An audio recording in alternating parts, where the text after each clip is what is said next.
Merhabalar, mutfağıma hoş geldiniz. Bugün mutfağımda, geçen videomda sebzeli dolma yapmıştım kabak ve patlıcan kullanarak. Onların içiyle şimdi bugün güzel bir mücver yapacağız. Ben çıkan dolma içlerini bıçakla küçülttüm. Ayrıca bir patates rendeleyeceğim, 2 havuç rendeleyeceğim.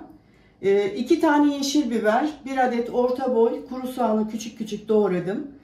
Yarım demet maydanoz doğradım. Bunları da ilave edip mücverimizin yapımına başlayalım.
Bütün malzemeleri koydum. Biraz kabım dar geldiği için büyük bir kaba ilave ettim.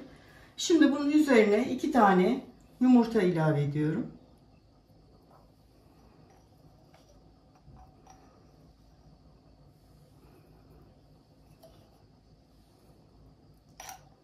Karabiber koydum.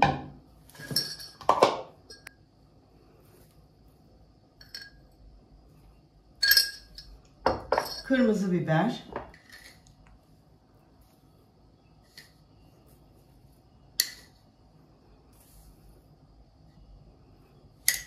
Tuzumu da ilave ettim.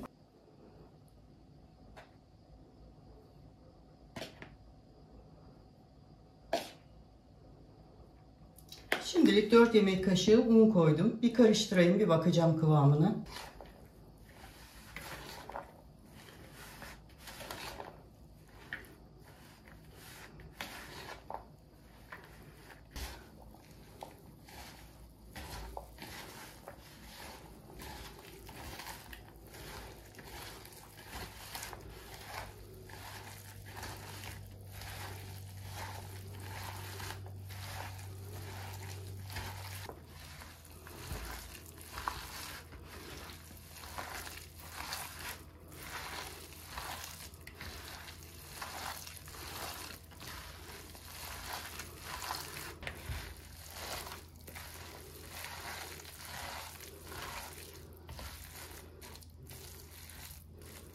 Evet, kıvamı gayet güzel oldu.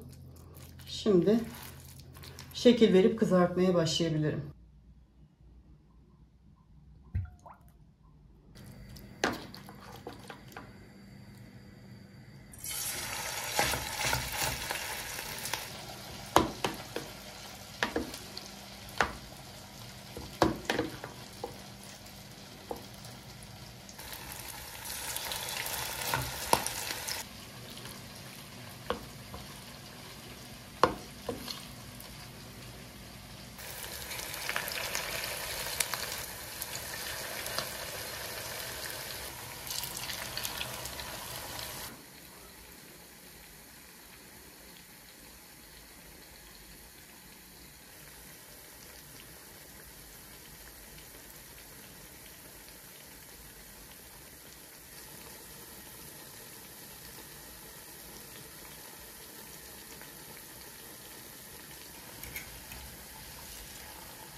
Evet, dolma içiyle hazırladığımız mücver bitti. Servisini de yaptım.